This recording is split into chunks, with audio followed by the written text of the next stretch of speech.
recap on doing the lightning effects for the Doritos animated sting, and I've just quickly recreated this one. I've just noted a few errors with my prior video, so this is hopefully going to try and rectify some of those, make things a little bit easier. I'm going to just get rid of the Doritos text, and we've got the spark forming again. I've only just bashed this together, so it's not looking fantastic, but that's kind of not the point. One of the things we want to do is get the lightning to follow our spark here, and if we do check out our OG image that we're trying to copy here, we'll see that we get these little streaks of lightning. So let's try and do that. We're going to create this on a new solid layer. So once again, I'm just going to hide the text for this Doritos, and we're just going to try and get that to follow our form here. I'm going to turn off the vignette as well. Actually, let's leave that on just to try and soften everything for us. Alright, so let's take this to above the triangle, and this is our sparks, so we'll probably have it below the sparks and above the triangle. I'm just going to rename this one, so hit enter or return, and let's call it sparks. I should have named that before. So triangle, I'm going to go layer, new, and let's go solid, and let's call this lightning. Nice. I'm going to change the color really quickly, but it doesn't actually matter because we're going to be applying this with the lightning on there. So there is yellow. It's really bold, but that doesn't matter. I'm going to go to my effects and presets, or you can go find it in your effects panel. I think it's under simulation, and it's CC lightning system or something like that. But anyway, I'm just going to go to effects and presets here, and let's type in lightning. Nice. There is an obsolete one called lightning, so we want to go advanced lightning. I'm going to put this on my layer here, and boom, you can see that yellow is already gone. Over here in our effects panel, we've got our advanced lightning.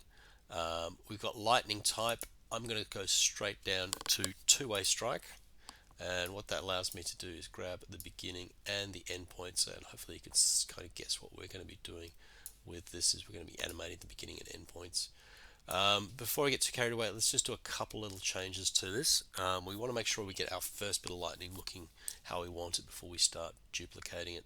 So let's go into core settings here. This is going to change our core color, and I'm probably going to go something like a orange, and then we're going to go to the glow settings and change it from the default blue to something a little bit more conducive to our product. So I think that's looking okay considering.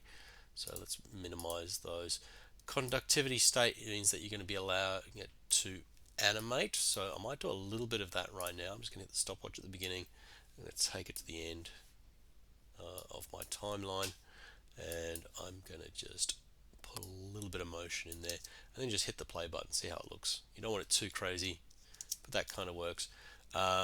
Check out anything else that you want to adjust, like the amount of turbulence, the amount of forking that you want, all the rest of it, but I'm going to just kind of leave that for now. Alright, let's animate this sucker.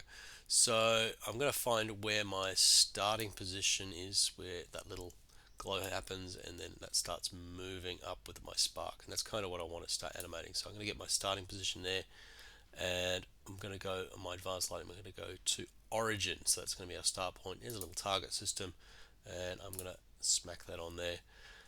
Cool. Let's hit the stopwatch for origin. Direction, little target system, and you can either zoom in and try and get it exactly on top. It is going to be hidden by the spark a little bit, so you don't have to be exactly precise. Or your other option is to copy the numbers from the origin point, so 774 on X and 340 on Y. You can put that in there. I'm pretty close. I'm off by 0.5 on the Y, so I'm okay with that. And hit the stopwatch so we can start animating it. Awesome. And let's zoom out a little bit, and we're going to scrub through to the end point. Alright, so that's where my spark has moved all the way up there. I'm going to get my direction one, which is, we're going to call that the end, and I'm going to move that across. So we've already got the stopwatch on, which means that should now animate following along that path. Alright, here comes the slightly tricky part. I'm going to hit the letter U to unveil any animations, and there it is there. And what's going to be the tricky part is that in order for me to animate this, this lightning kind of then keeps forming down this way. Now it's only two-way strike, so what that means is if I start moving this down, we're going to get this effect. It's going to cut across like that. And what I really want to do is just to get it to follow the path of the triangle. So I'm going to delete that keyframe, and I'm going to copy this effect. So you can right click on that and go to duplicate, and there it is, advanced lightning 2. And I want to actually start this off at the very beginning of itself. So the beginning of the second lot of lightning is going to go from up here down to here. Its start point is actually going to be over here. It's going to be where the direction point is for this one. So make sure you are clicked on this one, not the second advanced lightning, not the first one, and grab your origin point and your direction point. You want to put them both on there. So direction's already there.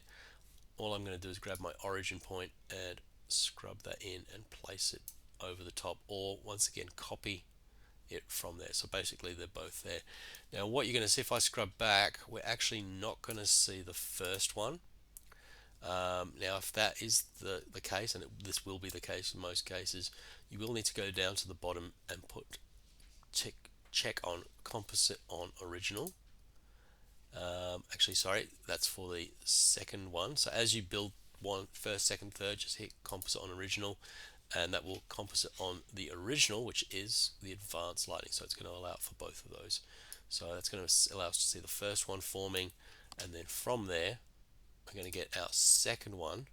Now I'm just second one. Let's turn the first, minimize that second one here, and I'm going to redo the stopwatches for these. So I'm going to turn the stopwatch off for origin and direction, and then turn them back on and on at whatever moment in time this is, where the last one ends. This is going to be our new starting point for the second one, and I'm going to scrub across until I see where that second strike is supposed to lead, and I'm going to grab the direction and click that in there.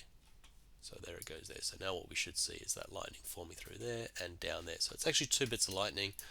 I'm going to repeat that the third time to get across, and then we'll start moving the points back into the end.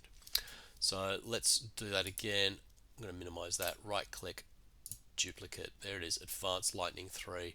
And same thing again, I want to start my beginning of point of my third stem of lightning at the end point of the second one. I know this is sounding complicated, but bear with me. So the origin currently, because we duplicated, is up here. The direction is actually the one down here. So I'm going to grab the origin point, and you can, once again, you can type in the numbers, but I'm going to move that in here and pop that on top, or you can copy and paste. We want those numbers to be the same, but starting from that point. You'll see with this one, composite on original is on. If that is unticked, it will make the others invisible. So just check that composite on original is on. And once again, I'm going to untick and then retick those stopwatches. So I've destroyed the keyframes and then recreated them. And then I'm going to scrub this through and grab my direction one and key it in there. So if I scrub through, we should be able to see that looks a little bit like the lightning is forming and going a bit crazy. So I'd probably want to do a few adjustments on that. So if you do have a look at that, you should be able to see that we do have our keyframes all in there. We've got quite a few happening at the moment. So you can use your editor here to see them. But besides that, I'm going to go in manually. So what I'm going to do now is I'm going to scrub through and try and find a good moment for that first bit of lightning to start moving back. So I'm going to go roughly about this halfway point, but use your own decision on that. And I'm going to go to the origin, so that's this one here. Make sure you click on that origin, and I'm going to start moving that from its current position to there. Now the problem with doing that is if I just move it right now, it's actually going to start animating right from the moment it starts, from that first keyframe. So you can see it's just tracking along there. So what we need to do, I'm just going to Command Z that, is make sure we find it in our editor here, in our timeline. Let's bring that up a little bit, and there it is, the advanced lightning. That's the first one, and I want to go to origin. There it is there. So origin's just sitting there at the moment. It's not doing anything. And roughly about this moment in time, I am going to create a blank keyframe. So over where origin is, I'm going to hit this little diamond and add a keyframe. So it's basically saying, okay, at this point, this is just where you sit. Now I'm doing that because I already created a keyframe here. If you hadn't created a keyframe there, you could have just left it and then just hit started the stopwatch from there. But you know, I get excited sometimes and put in extra keyframes where I don't.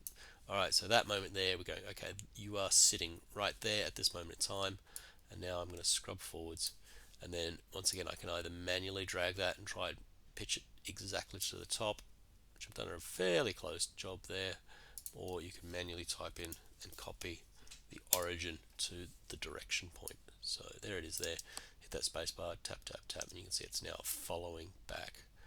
What I want to do now is, as that's following back, we might as well get the timing the same for the next one. So that's Advanced Lightning 2. There it is there. And we are on Origin. So let's jump into our effects. Advanced Lightning 2. You can start minimizing these up here if you need more space.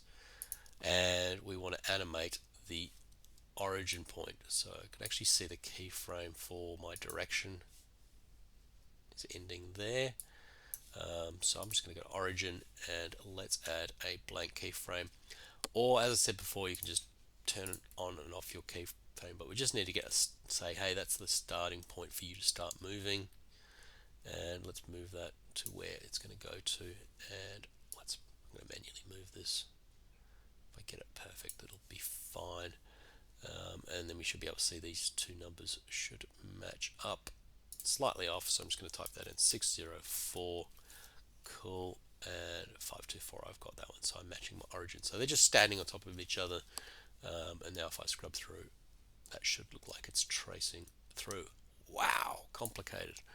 Alright, Advanced Lightning 3, that's the last one to move. And let's just minimize where needed. Once again with this one, let's do the drop down for there. Origin, awesome. Origin's only starting over here, so I could either put in a blank keyframe there or potentially even just move that there.